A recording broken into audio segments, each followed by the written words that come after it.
ದಿಶಾ ಮತ್ತೆ ತನ್ನ ಕೈಲಿದ್ದ ಫೋನ್ನೇ ಕೇರ್ಫುಲ್ ಆಗಿ ನೋಡಿದ್ಲು.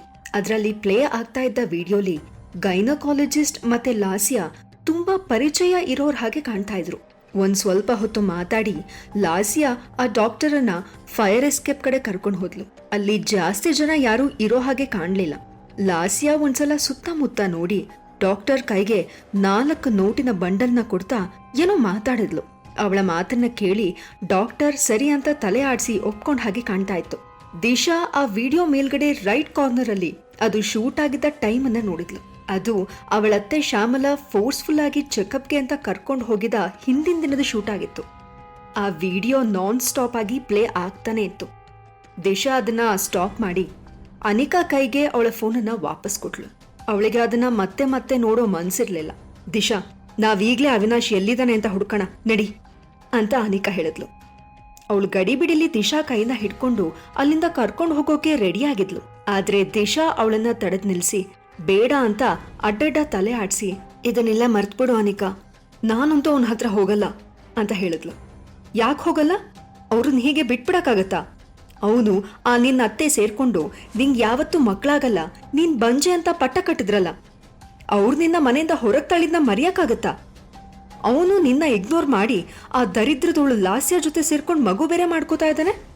ಆಹಾ, ಜಗತ್ತಿನ ಎಲ್ಲ ಬೆನಿಫಿಟ್ಸು ಅವ್ರ ಕುಟುಂಬಕ್ಕೆ ಬೇಕು ನೋಡು ಅಂತ ಅನಿಕಾ ವ್ಯಂಗ್ಯವಾಗಿ ಹೇಳಿದ್ಲು. ಅವಳ ಮಾತು ಕೇಳಿ ದಿಶಾ ಒಂದ್ ರೀತಿ ಬೇಜಾರಲ್ಲಿ ಸ್ಮೈಲ್ ಮಾಡ್ತಾ ಮಾತಾಡಿದ್ಲು. ನೋಡು ಅನಿಕಾ, ನಾವ್ ಹೋಗಿ ಅವಿನಾಶ್ನ ಮೀಟ್ ಮಾಡಿದ್ರು ಮಾಡದೆ ಹೋದ್ರು ಅದರಿಂದ ಆಗೋ ಪ್ರಯೋಜನ ಏನೂ ಇಲ್ವಲ್ಲ. ಎಲ್ಲಾನು ಒಂದೇ ಬಿಡು. ಆಯ್ತು, ನಾನ್ ಬಂಜೆ ಅಲ್ಲ, ನಂಗೂ ಮಕ್ಕಳಾಗತ್ತೆ ಅಂತ ಹೇಳಿದೆ ಅನ್ಕೋ. ಅವನೇನು ಆಲ್ರೆಡಿ ಪ್ರೆಗ್ನೆಂಟ್ ಆಗಿರೋ ಲಾಸಿಯನ್ ಬಿಟ್ಟು ಬರ್ತಾನ? ಅವನ್ ಯಾವ ಕಾರಣಕ್ಕೂ ಬರಲ್ಲ ಅಂತ ಹೇಳಿದ್ಲು. ಆಗ ಅನಿಕಾ ಕೋಪದಿಂದ, ಆದ್ರೆ ಅವನಿಗೆ ಅಷ್ಟು ಈಸಿಯಾಗಿ ನಿನಗ್ ಮಕ್ಕಳಾಗಲ್ಲ ಅನ್ನೋ ರೀಸನ್ ಕೊಟ್ಟು ಡಿವೋರ್ಸ್ ಮಾಡ್ಕೊಳಕ್ ಆಗಲ್ಲ ದಿಶಾ. ಅದು ಅಲ್ದೆ ಇರೋ ಹೆಂಡತಿಗೆ ಡಿವೋರ್ಸ್ ಮಾಡದೆ ಬೇರೆ ಮದ್ವೆ ಮಾಡ್ಕೊಳಕ್ಕೂ ಆಗಲ್ಲ. ಅದು ದೊಡ್ಡ ಕ್ರೈಮ್. ನಿಂಗಿನ್ನೂ ಡಿವೋರ್ಸ್ ಆಗಿಲ್ಲ ತಾನೆ? ನಾನ್ ನಿಂಗೆ ಯಾರಾದ್ರೂ ಒಳ್ಳೆ ಲಾಯರ್ನ ಹುಡುಕ್ತೀನಿ. ಅವನಿಗೆ ನೀನ್ ಡಿವೋರ್ಸ್ ಕೊಡ್ಬೇಕು ಅಂದ್ರೆ ಅವ್ನ್ ನಿಂಗೆ ಸಿಕ್ಕಾಪಟ್ಟೆ ದುಡ್ಡು ಕೊಡ್ಬೇಕು. ಹಾಗ್ ಮಾಡೋಣ. ಏನೇ ಆದ್ರೂ ಅವ್ನ್ ಈಸಿಯಾಗಿ ಎಸ್ಕೇಪ್ ಆಗಕ್ ಬಿಡ್ಬಾರ್ದು ಅಂತ ಅನಿಕಾ ಹೇಳಿದ್ಲು. ಅನಿಕಾ ಸಣ್ಣ ವಯಸ್ಸಿಂದನೂ ತುಂಬಾ ಶಾರ್ಟ್ ಟೆಂಪರ್ ಹುಡುಗಿ ಅಂತಾನೆ ಫೇಮಸ್ ಆಗಿದ್ಲು. ಅವಳಿಗೆ ಕೋಪ ಮೂಗಿನ ತುದಿಲೇ ಇರ್ತಾ ಇತ್ತು. ಅನಿಕಾಗೆ ಕೋಪ ಬಂದ್ರೆ ಯಾರು ಏನು ಎತ್ತ ಅಂತ ಕೇರೆ ಮಾಡ್ತಾ ಇರ್ಲಿಲ್ಲ. ದಿಶಾ ಹೋಗಿ ಹೋಗಿ ಅವಿನಾಶ್ನ ಮದ್ವೆ ಮಾಡ್ಕೋತಾ ಇದ್ದಾಳೆ ಅಂದಾಗ ಅವಳು ದಿಶಾ ಜೊತೆ ಆಲ್ಮೋಸ್ಟ್ ಫ್ರೆಂಡ್ಶಿಪ್ ಬ್ರೇಕಪ್ ಮಾಡ್ಕೊಂಡಿದ್ಲು. ಆದ್ರೆ ಅವಳು ಎಷ್ಟೇ ಕೋಪ ಮಾಡ್ಕೊಳ್ಳೋಳಾಗಿದ್ರು ಅವಳು ತುಂಬಾ ಲಾಯಲ್ ಫ್ರೆಂಡ್ ಕೂಡ ಆಗಿದ್ಲು. ಸ್ನೇಹಕ್ಕೋಸ್ಕರ ಅವಳು ಕಾಂಪ್ರಮೈಸ್ ಮಾಡ್ಕೊಳ್ಳೋಕ್ಕೂ ರೆಡಿ ಇದ್ಲು. ಹಾಗಾಗಿ ಅನಿಕಾ ದಿಶಾ ಜೊತೆ ಮತ್ತೆ ನಿಂತಿದ್ಲು. ಅನಿಕಾ, ನೀನ್ ಹೇಳೋದು ನನಗೆ ಅರ್ಥ ಆಗತ್ತೆ ಕಣೆ. ಆದ್ರೆ ನಂಗೆ ಇನ್ ಮುಂದೆ ಆ ಹಾಳಾದ ಫ್ಯಾಮಿಲಿ ಜೊತೆ ಯಾವ ಕನೆಕ್ಷನ್ನು ಬೇಕಾಗಿಲ್ಲ. ಅವ್ರ ಹಾಳಾದ ದುಡ್ಡು ನನಗ್ ಬೇಡ. ನಾನ್ ನೆಮ್ಮದಿಯಿಂದ ಇರ್ಬೇಕಂದ್ರೆ ಅವನಿಂದ ದೂರ ಎದ್ದು ನನ್ ಪಾಡಿಗೆ ನಾನು ಇರೋದೇ ಒಳ್ಳೇದು ಅಂತ ದಿಶಾ ಹೇಳಿದ್ಲು. ಅನಿಕಾನು ಅವಳ ಮಾತು ಕೇಳಿ ಸ್ವಲ್ಪ ಟೈಮ್ ಯೋಚನೆ ಮಾಡಿದ್ಮೇಲೆ ಅವಳಿಗೆ ದಿಶಾ ಹೇಳ್ತಿರೋದ್ರಲ್ಲಿ ಅರ್ಥ ಇದೆ ಅಂತ ಅನ್ಸ್ತು. ದಿಶಾ ನಿಜವಾಗ್ಲೂ ತುಂಬಾ ಪಾಪದ ಹುಡುಗಿ. ಅವಳಿಗೆ ಯಾರನ್ನ ಹೇಗ್ ಬಗ್ಬಡಿಬೇಕು ಅಂತ ಐಡಿಯಾನೇ ಇರ್ಲಿಲ್ಲ. ಲಾಸಿಯಾ ಅಂತೂ ಒಂದು ಚೂರು ಮಾನ ಮರ್ಯಾದೆ ಅಂದ್ರೆ ಏನು ಅಂತಾನೆ ಗೊತ್ತಿಲ್ಲದ ಹುಡುಗಿಯಾಗಿದ್ಲು. ಅವಳು ಯೂಸ್ ಮಾಡ್ತಿದ್ದ ಟ್ರಿಕ್ಸ್ ಎಲ್ಲ ಒಂದಕ್ಕಿಂತ ಒಂದು ಅಸಹ್ಯವಾಗಿತ್ತು. ಇನ್ನು ದಿಶಾ ಅತ್ತೇನೋ, ಅವಳನ್ನ ನೆನೆಸ್ಕೊಂಡ್ರೆ ಅನಿಕಾಗೆ ಮೈಯೆಲ್ಲ ಉರಿತಾ ಇತ್ತು. ಅಷ್ಟು ಕೆಟ್ಟ ಕ್ರಿಮಿಗಳ ಜೊತೆ ಬದುಕೋಕ್ಕಿಂತ ದಿಶಾ ಅವಳೆಲ್ಲರ ಜೊತೆ ರಿಲೇಶನ್ಶಿಪ್ ಕಟ್ ಮಾಡ್ಕೊಂಡು ಅವಳ ಪಾಡಿಗಳು ನೆಮ್ಮದಿಯಾಗಿರೋದೇ ಒಳ್ಳೇದು ಅಂತ ಅನಿಕಾಗೂ ಅನ್ನಿಸ್ತು. ಆದ್ರೂ ನಂಗೆ ಸಿಕ್ಕಾಪಟ್ಟೆ ಕೋಪ ಇದೆ ದಿಶಾ ಅಂತ ಅನಿಕಾ ಸೀರಿಯಸ್ ಆಗಿ ಹೇಳಿದ್ಲು. ನೀನ್ ಅವ್ರನ್ನ ಅಷ್ಟು ಈಸಿಯಾಗಿ ಬಿಟ್ಬಿಡ್ತೀಯಾ? ಅವ್ರು ಮಾಡಿರೋ ಕೆಲ್ಸಕ್ಕೆ ಅವ್ರಿಗೆ ಏನೂ ಮಾಡಲ್ವಾ ಅಂತ ಅನಿಕಾ ಕೇಳಿದ್ದಕ್ಕೆ ದೇವ್ರು ಎಲ್ಲಾನು ನೋಡ್ತಾನೆ ಬಿಡು ಅಂತ ದಿಶಾ ಹೇಳಿದ್ಲು. ಮತ್ತೆ ಅವಳು ಅನಿಕಾ ಪಕ್ಕದಲ್ಲಿ ಬಂದ್ ಕೂತು, ಲಾಸ್ಯಾ ನಂಗೆ ಏನ್ ಅನ್ಯಾಯ ಮಾಡಿದಾಳೆ, ಅದಕ್ಕೆ ಇವತ್ತಲ್ಲ ನಾಳೆ ನಂಗೆ ನ್ಯಾಯ ಸಿಕ್ಕೇ ಸಿಗುತ್ತೆ ಅಂತ ಸೀರಿಯಸ್ ಆಗಿ ಹೇಳಿದ್ಲು. ಅನಿಕಾ ರಿಪ್ಲೈ ಮಾಡ್ತಾ, ಹೌದು, ಮತ್ತೆ ಅವಳಿಗೆ ಸರಿಯಾದ ಪಾಠ ಆಗ್ಲೇಬೇಕು, ನಿಂಗೆ ಕಾಂಪನ್ಸೇಷನ್ ಕೂಡ ಸಿಗ್ಬೇಕು ಅಂತ ಅನಿಕಾ ಹೇಳಿದ್ಲು. ದಿಶಾ ಅತ್ತೆ, ಗಂಡ ಮತ್ತೆ ಅವಳ ತಂಗಿ ಲಾಸ್ಯಾನ ಸರಿಯಾಗಿ ಬೈಕೊಂಡ್ಮೇಲೆ ಅವಳ ಕೋಪ ಈಗ ತಕ್ಕ ಮಟ್ಟಿಗೆ ಕಡಿಮೆ ಆಗಿತ್ತು. ಅವ್ರು ಸ್ವಲ್ಪ ಹೊತ್ತು ಮಾತಾಡಿದ್ಮೇಲೆ ಅನಿಕಾ ದಿಶಾ ಹತ್ರ ಶ್ಯಾಡೋ ಬಗ್ಗೆ ವಿಚಾರಿಸಿದ್ಲು. ಅವನ್ ತುಂಬಾ ಒಳ್ಳೆ ಮನುಷ್ಯ ಅನ್ಸುತ್ತೆ ಅಂತ ದಿಶಾ ಹೇಳಿದ್ಲು. ಅವಳ ಮಾತು ಕೇಳಿ ಅನಿಕಾ ವಿಚಿತ್ರವಾಗಿ ನೋಡ್ತಾ, ಇದೊಂಥರ ಜನರಲ್ ಆಗಿ ಹೇಳೋ ಹಾಗಿದೆ, ನಿನಗಿದೆಲ್ಲ ಅರ್ಥನೇ ಆಗಲ್ಲ ದಿಶಾ. ನಂಗೆ ಏನನ್ಸುತ್ತೆ ಅಂದ್ರೆ ಈ ಶ್ಯಾಡೋ ತುಂಬಾ ಟೈಮಿಂದಾನೇ ನಿನ್ ಮೇಲೆ ಕಣ್ಣಿಟ್ಟಿದ್ದಾನೆ.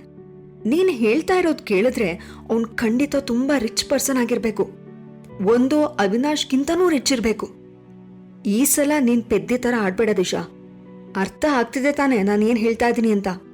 ನೀನ್ ಏನ್ ಮಾಡ್ತೀಯೋ ಮಾಡು, ಆದ್ರೆ ಟೈಮ್ ಬಂದಾಗ ಮಾತ್ರ ನೀನ್ ತುಂಬಾ ಒಳ್ಳೆ ವ್ಯಕ್ತಿನ ಮದ್ವೆ ಆಗ್ಬೇಕು. ಅದ್ನ ನೋಡಿ ಆ ಲಾಸ್ಯ ಉರ್ಕೊಂಡ್ ಸಾಯ್ಬೇಕು. ಚರಂಡಿಯಿಂದ ಎದ್ ಬಂದಿರೋ ಆಮೆ ತರ ಇದ್ದಾಳೆ, ಆ ಈಡಿಯಟ್ಗೆ ಇಷ್ಟೊಂದು ದುರಹಂಕಾರ ಇದ್ರೆ ಅಂತ ಅಂದ್ಲು. ಅವಳು ಮಾತು ಕೇಳಿ ದಿಶಾಗೆ ನಗು ಬಂತು. ಯಾವ ತರದ್ ಕಂಪ್ಯಾರಿಷನ್ ಇದು ಅಂತ ಮುಗುಳ್ ನಗ್ತಾ ಕೇಳಿದ್ಲು. ಅದೌದು, ಅವಳನ್ನ ಆಮೆಗೆಲ್ಲ ಕಂಪೇರ್ ಮಾಡೋ ಹಾಗಿಲ್ಲ. ಪಾಪ ಅದ್ರ ಪಾಡಿಗದಿರುತ್ತೆ ಆಮೆ. ಇವಳನ್ನ ಹಂದಿಗೆ ಹೋಲಿಸ್ಬೋದು ನೋಡು, ಅಸಹ್ಯದೋಳು, ಮಾಡೋ ಕೆಲ್ಸಾನೂ ಅಸಹ್ಯನೇ ಅಂತ ಅನಿಕಾ ಅಂದ್ಲು.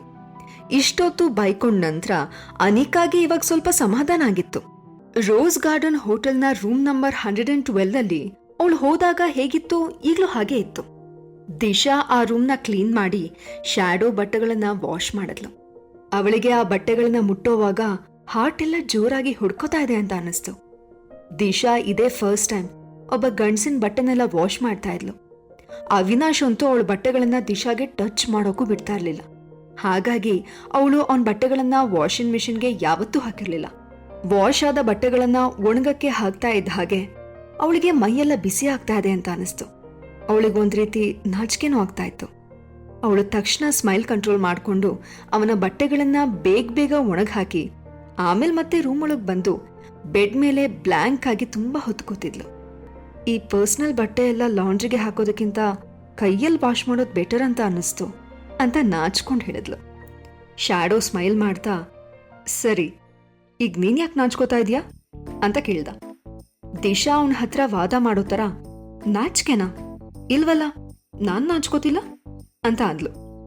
ಹೌದಾ, ಹಾಗಾದ್ರೆ ನೀನ್ ಯಾಕೆ ಬ್ಲಶ್ ಮಾಡ್ತಿದ್ಯಾ ಅಂತ ಶ್ಯಾಡೋ ಕೇಳ್ದ. ಅವನು ಸಡನ್ ಆಗಿ ಅವಳ ಗಲ್ಲ ಹಿಡ್ಕೊಂಡು ಅವಳು ಅವನನ್ನೇ ನೋಡೋ ಹಾಗೆ ಮಾಡ್ದ. ಅವನ ಕಣ್ಗಳು ಶೈನ್ ಆಗ್ತಾ ಇತ್ತು.